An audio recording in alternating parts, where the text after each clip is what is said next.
નમસ્તે વિદ્યાર્થી મિત્રો, શ્રી નીલરાજ શૈક્ષણિક સંકુલની યુટ્યુબ ચેનલ પર આપ સૌનું સ્વાગત કરું છું. આજે ધોરણ 10માં ગણિત વિષયમાં આપણે પ્રકરણ નંબર 8.1નો દાખલા નંબર 7 જોવાનો છે. તેમાં કોટ થીટાની કિંમત 7/8 આપેલી છે. અહીંયા થીટા આપ્યું છે એટલે કોઈ પણ ખૂણો તમે દર્શાવી શકો છો. કાટકોણ ત્રિકોણ, આપણે કોઈ પણ ત્રિકોણનું નામ, ધારો કે આપણે એ બી અને સી લઈએ. બી ખૂણાને કાટખૂણો, સી ને આપણે લઘુકોણ એટલે થીટા તરીકે. તો એના માટે કોટનું કિંમત ખબર, પાસેની બાજુ છેદમાં શું થાય? સામેની. તો પાસેની બીસી તરીકે આપણે 7 લઈએ અને આ બાજુ કેટલી આવશે? 8. પાયથાગોરસનો પ્રમેયનો ઉપયોગ કરશો એટલે 88 64 ને 7 49. 113 થશે. 113 કોઈનું વર્ગમૂળ છે નહીં એટલે 80 ની કિંમત 113 મળી જશે. હવે આમાં કિંમત શોધવાની છે 1 - sin, એટલે આપણે sin થીટાની શોધવી જોશે. sin થીટા આપણે c માટે ત્રિકોણમિતિય ગુણોત્તર લીધા છે એટલે સામેની બાજુ 7 છેદમાં કર્ણ એટલે શું હશે? તો કે વર્ગમૂળની અંદર 113. હવે આ નિયમ આપણે આમાં કિંમત મૂકીએ તો જો એક પ્લસ વાળો અને એક માઇનસ વાળો, ડાયરેક્ટ 1 + sin થીટા અને 1 - બધે સાઇન ની ન મુકાય. આ તમે આપણે ખબર જ છે ને, સૂત્ર ડાયરેક્ટ આમ બની જશે ને વિસ્તરણ વાળું કે 1 - sin થીટાનો સ્ક્વેર અને છેદમાં 1 + cos સ્ક્વેર થીટા. અહીંયા સાઇન ની શોધી, કોસ ની પણ શોધવી પડશે. કોસ એટલે શું થશે? આની સામેની બાજુ શું થઈ?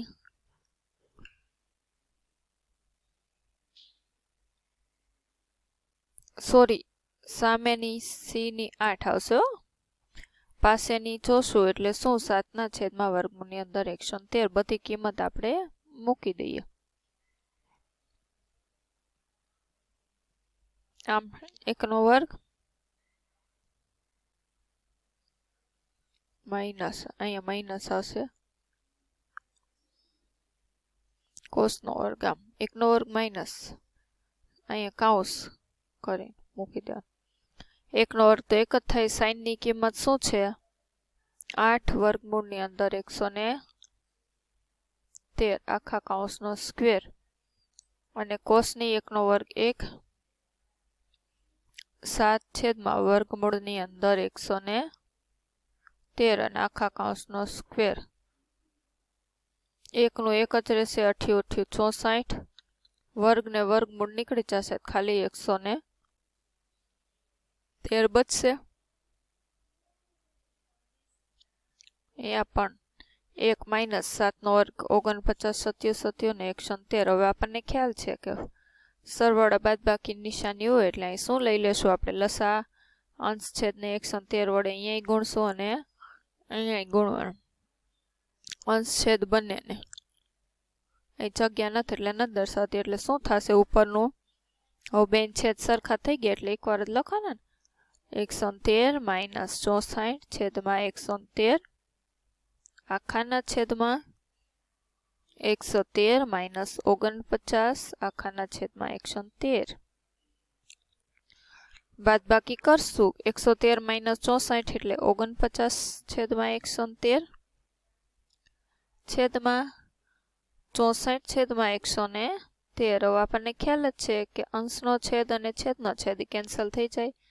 જવાબ શું આવશે પહેલાનું? તો કે 49 છેદમાં 64 પહેલાની કિંમત. તો બીજું છે કોટ વર્ગ થીટા ડાયરેક્ટ. તો આપણને કોટની કિંમત તો આપી જ છે 7/8. તો આમ થશે ને કોટ વર્ગ થીટા 7/8 આખા કાઉસનો સ્ક્વેર. તો 7 નો વર્ગ 49 અને 8 નો સ્ક્વેર 64. બંનેની કિંમત કેવી મળી છે? તો કે અહીંયા સરખી જ મળી છે આપણને. એવી જ રીતે 8મો દાખલો છે. તો પહેલા તો કોટ એને કરતા કરશું તો શું થશે? 4/3. કોટ એ આપ્યો છે એટલે ત્રિકોણ એબીસી લઈને એને લઘુકોણ તરીકે લઈને આવી જ રીતે ત્રણેય કિંમત શોધી લેવાની.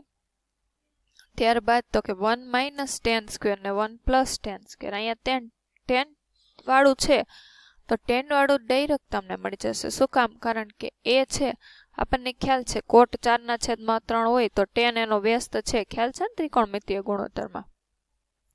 તો શું થશે? 3/4 આ 10 ની કિંમત. તો પણ તમારે ત્રિકોણની ત્રણેય કિંમત જો ખાલી આપ્યો તો તમારે ત્રિકોણમિતિય ગુણોત્તર શોધવાનો હોય, ડાબી જમણી બાજુ ચકાસવાની છે. આની કિંમત શોધવાની, આની બેયની સરખી થાય છે કે નહીં એમ. એટલે આના માટે ત્રણેય કિંમત શોધીને કોસ એ શોધવાનું, સાઈન એ, પછી બેયની બાદબાકી. દાખલા નંબર 9 માં પણ ત્રિકોણ એબીસીમાં ખૂણો બી કાટખૂણો છે ને એ લઘુકોણ તરીકે લેવાનું છે. તો નિમ્નલિખિત મૂલ્ય શોધો. કે 10 ની કિંમત આપી છે.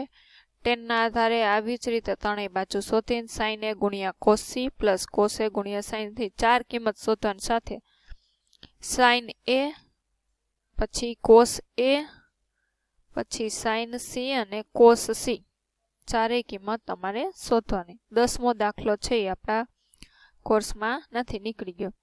હવે 11મો છે. tan e નું મૂલ્ય હંમેશા 1 કરતા ઓછું હોય. જો હજી કોઈ પણ 3 પરિસ્થિતિ આપણે tan એક ત્રિકોણ લઈ લઈએ A, B અને C. હવે tan A તરીકે તમારે લેવું હોય, અહીંયા આપણે લખી 3, 4, 5 કારણ કે કર્ણ હંમેશા બે બાજુ કરતા મોટો જ હોય. હવે આમાં A tan લેશો શું થશે? સામેની બાજુ છેદમાં પાસેની, એટલે tan ની કિંમત 4/3 થશે. તો 1 કરતા કેવી થશે? મોટું. હવે અહીંયા તો કે આ તમે લેશો. હવે બીજી પરિસ્થિતિ લ્યો, A, B અને C આમ લ્યો. 3 કોઈ પણ હું લઉં છું. 18. તો આ ત્રીજો કર્ણ શું થાય? 3 નો વર્ગ 9 ને 9 એટલે આમ 18 વર્ગમૂળની અંદર તમે લખી શકો. આના માટે કિંમત શું થશે? 3/3 એટલે 10 ની કિંમત 1 થાય. હવે વિરુદ્ધ કરો કે નીચેની બાજુ તમે મોટી લ્યો. અહીંયા 4, 3 અને 5. તો શું થશે? સામેની બાજુ 3/5 પાસેની 4. તો કિંમત કેવી આવે? 10 ની કિંમત તો કે 1 કરતા નાની 0 પોઈન્ટમાં આવે. એટલે 3 પરિસ્થિતિ હોય કે આપણે કહી ન શકીએ કે જો સામેની બાજુ મોટી હોય તો 10 ની કિંમત કેવી આવે? 1 કરતા મોટી. જો સામેની બાજુ છે એ કેવી હોય? તો કે નાની હોય પાસેની બાજુ કરતા, તો 10 ની કિંમત 1 કરતા નાની આવે. અને જો સામેની પાસેની સરખી હોય તો 10 ની કિંમત 1 આવે. એટલે આપેલું વિધાન કેવું છે? ખોટું. કોઈ પણ પરિસ્થિતિ હોઈ શકે. હવે કોઈ પણ ખૂણા માટે sec a ની કિંમત 12/5 સત્ય છે. તો કે આ શું કામ? કારણ કે sec નું સૂત્ર યાદ કરો. કર્ણ છેદમાં શું થાય? પાસેની બાજુ થાય. હવે આપણને ખ્યાલ જ છે કે સામેની પાસેની કોઈ પણ બાજુ કરતા કર્ણની કિંમત હંમેશા ત્રણેય બાજુ કરતા ત્રીજી બાજુ કર્ણ મોટી જોઈએ. એટલે કર્ણ મોટું ને છેદ નાનું, એટલે આ વિધાન સત્ય છે. બધું ખૂણા એ ના કોસેકન્ટને સંક્ષિપ્તમાં કોસ એ તરીકે લખાય. ખોટું. શું લખાય? કોસેક એ. 9મું છે કોટ એ. કોટ અને એ નો ગુણાકાર. કોટે આપણે જો આમ કોટ એ લખીએ છીએ એ બંનેનો ગુણાકાર નથી. શું છે? એની કિંમત ખૂણા એ નું માપ છે. આ માપ દર્શાવે છે. કોટ અને એ નો ગુણાકાર તમારે લખવો હોય તો વચ્ચે આમ ઇન્ટુની નિશાની કરીને આવું લખાય. એટલે આપેલ વિધાન પણ શું છે? ખોટું. હવે એમ કીધું થીટા માપવાળા કોઈ ખૂણા માટે સાઈન થીટા બરાબર 4/6 શક્ય છે. તો એ શું? આની જેવું શક્ય છે નહીં. શું કામ? કારણ કે સાઈનનું સૂત્ર થાય સામેની બાજુ છેદમાં કર્ણ. આપણને ખ્યાલ છે કે કર્ણ માપ છે એ હંમેશા બે બાજુ કરતા મોટું હોય. તો કર્ણ અહીંયા તમને નાનું બતાવ્યું છે. એટલે આપેલ વિધાન કેવું છે? ખોટું.